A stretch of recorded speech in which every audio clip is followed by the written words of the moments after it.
젠북 듀오는 1920에 1080 FHD 해상도의 메인 스크린과 1920에 515 해상도의 듀얼 스크린을 갖고 있습니다.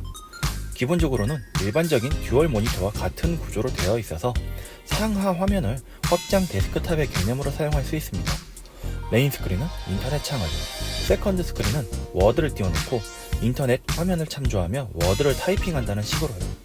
하지만 젠북 듀오는 단순한 듀얼 스크린의 개념을 좀 더 쓰임새 있게 확장하려고 노력 중입니다. 우선 키보드에 별도의 기능키를 만들어 메인과 세컨드 스크린 간의 앱 전환을 편하게 할 수 있습니다. 그리고 세컨드 스크린은 메인과 다른 두 가지 특이점이 있는데요. 터치와 펜 입력입니다. 메인 스크린은 펜 입력도 안되고 터치도 안되지만 세컨드 스크린은 터치와 엔트리그 계열의 펜 입력이 가능합니다. 에이수스는 이러한 특이점을 응용해서 하단 스크린엔 편집키나 숫자키 앱을 띄워서 입력 편의성을 향상시키기도 하고 메인과 세컨드 스크린을 하나의 스크린처럼 쓰는 옵션도 제공해서 터치가 편한 작업의 경우 세컨드 스크린의 터치 기능을 더 적극적으로 활용할 수 있게끔 만들어놨습니다.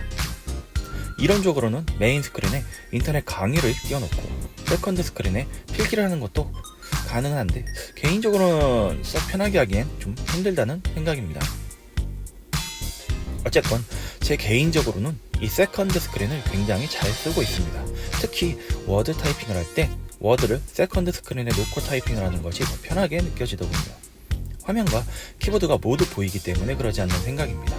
그리고 인터넷을 할 때도 전체 화면으로 놓고 터치로 스크롤하는 게 좀 더 편하기 때문에 스크롤과 확대, 축소용으로 인터넷 창을 전체로 확장해서 사용 중이기도 하고 아이튠즈로 음악을 들으면서 다른 작업을 할 때도 아이튠즈를 하단에 두는 등 사용하기에 따라 여러 형태로 쓸 수 있습니다.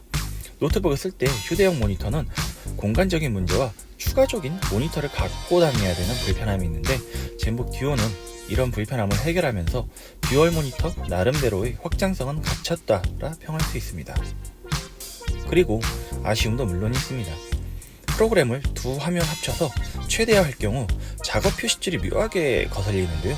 기본 설정으로 놓고 쓰면 작업 표시줄이 그 어떤 상황에서도 굴하지 않고 맨 앞에 보이기 때문에 뭔가 좀 이상합니다.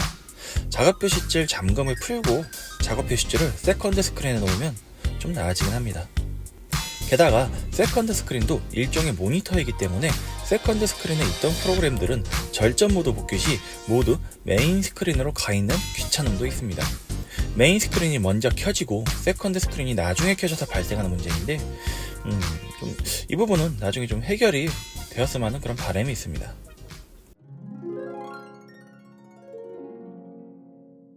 우선 두 스크린 모두 무광의 논 글레어 패널입니다. 화면에 빛 반사가 적다는 장점이 있는 반면 명암비를 비롯한 화질에서는 유광의 글레어 패널보다는 대체적으로 떨어지는 평을 드는 패널입니다. 물론 비싼 패널이라면 이야기가 달라지겠지만 젠북 듀오의 경우 정가 149만원, 제가 구입할 당시엔 여기에 10만원 할인 쿠폰에 IP타임 공유기까지 사은품으로 받았는데 어쨌건 이 가격에 듀얼 디스플레이에 10세대 i5 CPU에 16GB 램에 512GB SSD까지 박는다는 건 다른 부분에서 퀄리티 다운이 발생할 수밖에 없고 포트하고 디스플레이가 그 퀄리티 다운의 결과물이라는 생각입니다. 고가 패널이라면 몰라도 평균적이거나 그 이하 수준의 논글레어 무광 패널의 경우 안부 표현력에서 어느 정도 약점이 있는데 젠북 듀오의 디스플레이도 이러한 한계점을 극복하지는 못합니다. 바꿔 말하자면 정밀한 색감을 요하는 작업에서는 부적절하고 사무용 등의 용도에 좀 더 맞는 디스플레이라는 뜻이죠. 그리고 아래쪽 측면을 바라봐야 하는 세컨드 디스플레이이기 때문에 실제 눈으로 보면 정면에서 볼 때보다 좀 더 어둡게 보이는 단점도 있습니다. 두 스크린 모두 IPS 디스플레이이긴 한데 경우에 따라서 상하 시야각은 좀 좁아지는 디스플레이도 있고 그러거든요. 어쨌건 이러한 논글레어 패널의 특성, 듀얼 디스플레이의 활용성 등을 생각하면 이 제품의 포지션은 강력한 사무용 노트북이라 정의할 수 있습니다. 미디어 감상용이나 정밀한 색감의 차이를 구분해야 하는 미디어 작업용으로는 젠북 프로 듀오, 좀 더 비싼 제품이죠. 이런 제품이거나 안 그러면 맥북과 같은 고품질 디스플레이의 다른 제품을 선택하는 것이 좋습니다.